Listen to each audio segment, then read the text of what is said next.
அரசு பள்ளிகளின் இணைய வசதி கட்டணத்தை உள்ளாட்சிகள் செலுத்த வேண்டுமா என்று பாமக நிறுவனர் ராமதாஸ் கேள்வி எழுப்பியுள்ளார். தமிழகத்தில் அரசு பள்ளிகளுக்கு இணைய வசதி ஏற்படுத்துவதற்காக கட்டணங்களை உள்ளாட்சி அமைப்புகளை ஏற்றுக்கொள்ள வேண்டும் என்று பள்ளி கல்வித்துறை ஆணையிட்டுள்ளது.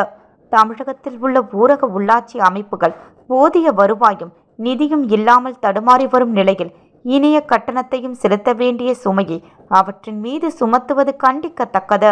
தமிழகத்தில் தொடக்க கல்வி இயக்கத்தின் கீழ் 24,338 அரசு தொடக்க பள்ளிகளும் 6,992 அரசு நடுநிலைப் பள்ளிகளும் 3,129 அரசு மேல்நிலைப் பள்ளிகளும் என 37,553 அரசு பள்ளிகள் செயல்பட்டு வருகின்றன.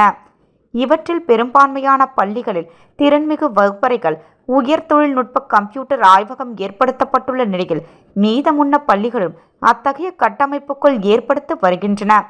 24,338 அரசு தொடக்க பள்ளிகளுக்கு இணைய வசதி பெறுதல் மற்றும் 14,665 அரசு தொடக்க மற்றும் நடுநிலை பள்ளிகளும் 4,934 அரசு உயர்நிலை மேல்நிலை பள்ளிகளும் இணைப்பு கட்டணம் மற்றும் ஒருமுறை கட்டணம் செலுத்த வேண்டியுள்ளது. இதற்கு தேவையான ரூபாய் 189.11 கோடியை பள்ளி கல்வித்துறை வழங்கி இருக்க வேண்டும். ஆனால் பேரூராட்சிகளில் உள்ள பள்ளிகளுக்கு மட்டும் ரூபாய் 5.49 கோடியை மாநில நிதியிலிருந்து ஒதுக்கீடு செய்துள்ள பள்ளி கல்வித்துறை மீதமுள்ள ரூபாய் 183.62 கோடியை உள்ளாட்சி அமைப்புகள் தான் ஏற்றுக்கொள்ள வேண்டுமென்று ஆணையிட்டுள்ளது. ஊரக உள்ளாட்சி அமைப்புகளில் போதிய நிதியும் வருமாயும் இல்லாமல் வளர்ச்சி பணிகள் முடங்கி கிடக்கின்றன. இந்த நிலையில் இணைய வசதி கட்டணத்தையும் உள்ளாட்சி அமைப்புகளை ஏற்க வேண்டும் என்றால் அதை ஊரக உள்ளாட்சி அமைப்புகளால் ஏற்க முடியாது.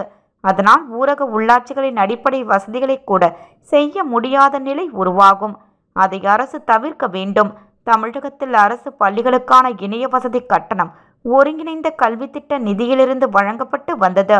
மும்மொழி கொள்கையை செயல்படுத்தாத தமிழக அரசு மறுத்துவிட்டதை அடுத்து அந்த நிதியை மத்திய அரசு நிறுத்திவிட்டது. அத்தகைய சூழலில் இணைய வசதி கட்டணத்தை தமிழக அரசுதான் ஏற்றுக்கொள்ள வேண்டுமே தவிர உள்ளாட்சி அமைப்புகள் மீது திணிக்கக்கூடாது. பாமகவை பொறுத்தவரை மும்மொழி கொள்கையை ஏற்றுக்கொள்ளும் பேச்சுக்கே இடமில்லை.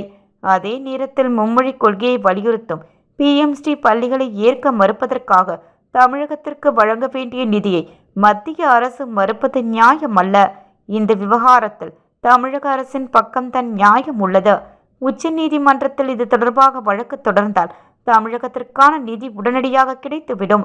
ஆனால் உச்ச நீதிமன்றத்தில் வழக்கு தொடர்ந்து தமிழகத்திற்கு நிதியும் பெறுவதை விட இந்த சிக்கலை வைத்து அரசியல் செய்வதில்தான் திமுக அரசும் தீவிரம் காட்டுகிறது.